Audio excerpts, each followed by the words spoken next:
Hello tout le monde, aujourd'hui je suis trop contente de vous retrouver pour une nouvelle vidéo et aujourd'hui on va tester 4 recettes de petit déjeuner healthy. Donc j'espère que cette vidéo va vous plaire et moi je vous laisse avec la suite.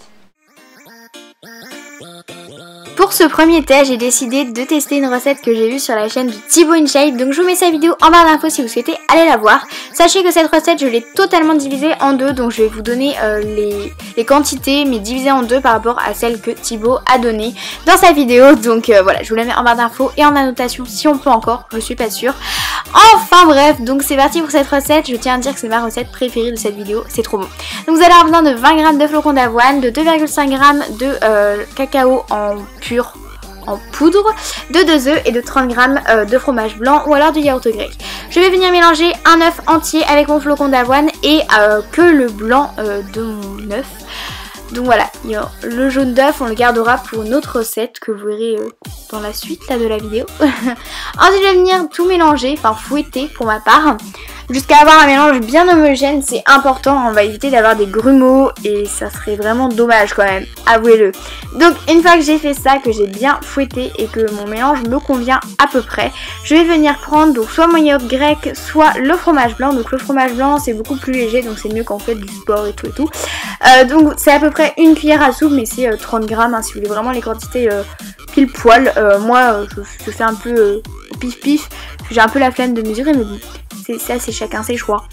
Donc ensuite je fouette le tout encore une fois. Oui, j'ai l'impression de dire que ça, mais c'est ça hein. Donc une fois que j'ai fait ça, je vais tout simplement venir y ajouter 2,5 g de mon cacao pur, noir bien évidemment. Et là vous allez voir que j'en ai pas rajouté assez, donc j'en ai remis après, et c'est que j'avais pas mesuré, donc voilà. Une fois que j'ai fait ça, je vais prendre ma poêle et je vais venir l'huiler. Je sais pas si ça se dit, mais voilà, je vais mettre de l'huile à l'intérieur. Donc moi j'utilise de l'huile végétale, c'est moins calorique que l'huile d'olive, l'huile de colza et tout ça. Et je l'étale à l'aide d'un petit mouchoir. Donc là c'était un sopalin, mais bon on s'en fiche. Ensuite je viens mettre ma préparation dans ma poêle. Et donc vous pouvez très bien faire plein de petits pancakes ou comme moi tout mettre d'un coup. Donc là c'est vraiment à vous de voir par rapport à vos choix, vos goûts, etc. Moi je préfère tout mettre d'un coup et c'est beaucoup plus rapide, etc. Vous allez voir ça cuit assez rapidement. Après voilà, ça dépend... Si vous êtes vraiment très pressé le matin, je vous conseille de le faire le soir et de réchauffer le lendemain matin. C'est quand même mieux que faire toute cette préparation. Hein. C'est un petit peu long quand même, mais pas trop non plus. Donc ensuite, je vais venir me découper une banane parce que j'aime bien avoir des fruits à côté. Donc après, c'est à vous de voir. La banane, c'est très bien puisque la banane, comme vous le savez, c'est... un fruit qui tient très bien le ventre. Donc voilà, si vous avez peur d'avoir faim, mangez une banane et cette recette et vous allez voir, c'est le combo parfait. Mais vous pouvez très bien prendre des framboises, etc. Donc ensuite je vais tourner le tout et là c'est la catastrophe. Si vous allez voir la vidéo de Thibaut, vous allez voir que c'est pareil. Hein. Voilà, on a fait un petit peu pareil, mais bon, c'est pas très grave. Il a montré sa vidéo en faisant ça, donc je suis obligée de reproduire la même chose. Hein. Donc ensuite je mets le tout dans mon assiette et j'ai rajouté ma banane et voilà pour cette recette. Vraiment, elle est délicieuse, je vous la conseille vraiment un max. Enfin moi je l'adore. Donc voilà pour cette première recette, enfin ce premier test.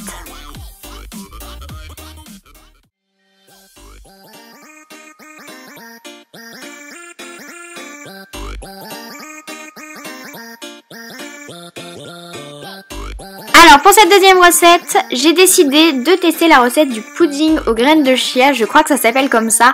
Enfin bref, nous allons tout de suite tester cette recette, j'espère que ça va vous plaire et let's go to the recette. Alors pour commencer, vous allez avoir besoin de graines de chia, donc ça paraît assez logique. Vous allez aussi avoir besoin de lait et ça sera tout. Oui, oui, oui. Donc là, vous allez commencer par mettre la quantité de graines de chia que vous souhaitez et vous allez mettre exactement pareil, hein, la quantité que vous souhaitez de lait. Donc là, par rapport à la quantité que vous allez avoir... que vous allez mettre de lait, vous n'allez pas avoir la même texture le lendemain matin parce que ça va aller au frigo toute la nuit. Et oui, oui, c'est pour ça qu'il faut préparer ça le soir. Donc ensuite, il va falloir mélanger toutes les 5 minutes pendant 15-30 minutes de façon à obtenir ceci, que pendant 5 minutes là, il ne faut plus du tout que tout tombe au fond, sinon vous allez avoir que des graines de chia en bas et donc c'est un petit peu inutile. La recette ne marchera pas. Donc j'insiste bien à mélanger toutes les 5 minutes pendant 30 minutes. Ensuite on met au frigo et on se retrouve le lendemain matin. Et donc voilà le résultat. Et là voilà, vous voyez que les graines sont bien éparpillées partout. Donc là je vais tout de suite vous montrer la texture et on va goûter ensemble. Donc déjà moi je trouve ça plutôt joli visuellement. Pas trop ce que vous en pensez, mais moi j'aime bien. Ça va, ça va. Bah alors niveau texture, comme vous allez le voir, ça dépend vraiment de la quantité de lait que vous mettez, mais moi voilà comment elle était. Donc là si vous voulez quelque chose de plus compact, mettez moins de lait ou plus de crème de chia. Après voilà, c'est vraiment à vous de voir par rapport à vos goûts. Moi j'ai trouvé ça dégoûtant, franchement j'ai pas du tout aimé. Donc j'ai décidé de rajouter de l'extrait de vanille et là c'était super bon. Donc voilà, comme quoi il faut toujours rajouter des petits trucs et c'est meilleur. Donc je vous conseille de rajouter un petit peu d'extrait de vanille et ça sera super bon. Voilà pour cette deuxième recette. Alors pour ce troisième test de recette, j'ai fait un test que j'ai inventé complètement moi-même. Donc ce que je peux vous dire de cette recette, c'est que des fois elle est bonne, des fois elle est pas bonne. En fait ça dépend vraiment. Donc je sais pas trop quoi en penser, à vous de vous faire votre propre avis et vous m'en direz des nouvelles dans les commentaires, etc. Donc pour cela vous allez avoir besoin de lait, de nos 2 jaunes d'œufs qu'on a utilisés au tout début de la vidéo, on va quand même pas les gaspiller, donc récupérez-les.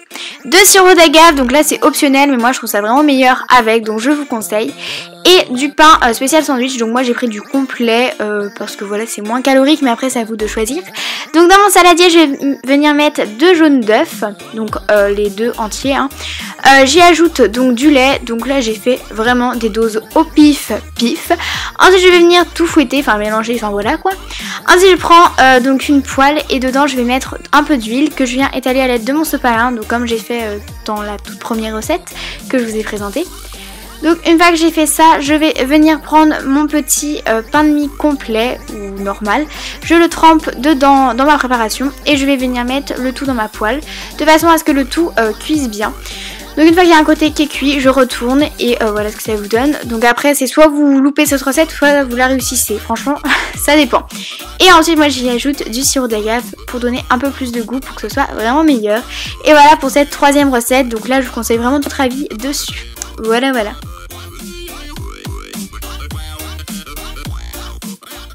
Et pour finir, j'ai décidé de vous faire le petit test de la recette de ball cake et je peux vous assurer que cette recette était vraiment délicieuse. Donc j'ai trouvé cette recette sur la chaîne d'Anja Phoenix, je vous mets sa vidéo en barre d'infos si vous souhaitez aller la voir.